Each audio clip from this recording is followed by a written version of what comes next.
Tell me about a time when you led a team and it failed. Sure. Well, I fail all the time, and I also work in teams quite a lot.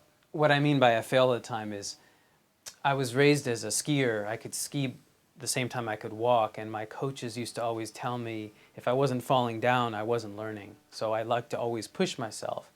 But sometimes when I'm working in teams, others aren't so resilient as me and they don't recover quite as quickly. I'll give you an example. I started a social venture with some friends in my master's program when I was at university, and it didn't go very well in the end.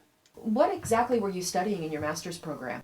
Well, I was in computer science and I was studying databases was my specialization in our master's program.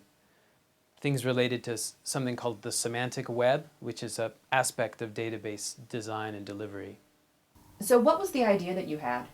Well, essentially, we were trying to offer educational content, high quality content at a low cost using technology. And what went wrong? Well, a lot of things went wrong. It was a startup, so we were all doing too many things at the same time, including some of us, the other co-founder and I, were looking for work, full-time jobs. The third founder wasn't, so our roles were confused. Also, we ran out of money. What was your business model? Essentially, we were trying to give stuff away for free. That was the problem. We thought that if we could show a good demo, we could get revenue, but we didn't know enough about marketing. We didn't get introduced to the right people. Essentially, we didn't generate revenue quick enough. The model would have worked if we could have achieved a big scale and gotten a lot of small payments from a lot of individuals, but individuals just weren't paying for content that was delivered online. So the model, it might work today, but back then I think it was ahead of its time. How did others react to this situation? Well, the other team member, the other co-founder and I were okay with it again because we were on the side looking for work and we got job offers. The third member wasn't planning ahead. She was counting on this to be a main revenue generator for her. She was expecting this to be a business and a viable job. So she didn't react well at all. She was disappointed and she got pretty frustrated and she even blamed the other co-founder and myself. What did you do? At first I didn't know what to do, but I started asking around for some tips. The best person I went to for advice was the professor of our seminar. He was the one who kind of supported us a lot, and he knew all of us and liked all of us. So I thought he could give me some hints and some suggestions. He did, in fact. He helped me talk to Mary. He convinced me to just basically admit that I was wrong and apologize.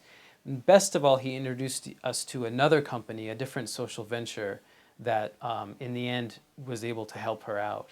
What was the venture? Well, they were doing what we were trying to do, but they were more established. They had contracts with school systems, for example. So they were a publishing company that actually had a stable income in traditional media, traditional educational content. So they could afford to take risks and do innovative things like we were trying to do.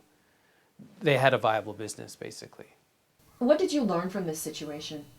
Well, I learned a couple things. I learned how to have a backup plan. I learned that running a business is a lot harder than I thought.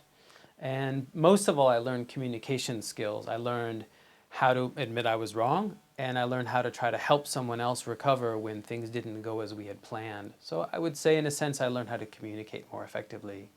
How have you been able to apply that lesson? Well, since that time in my current company, recently we hired someone and it just wasn't a good fit. He didn't have the right skills and his personalities weren't quite clicking.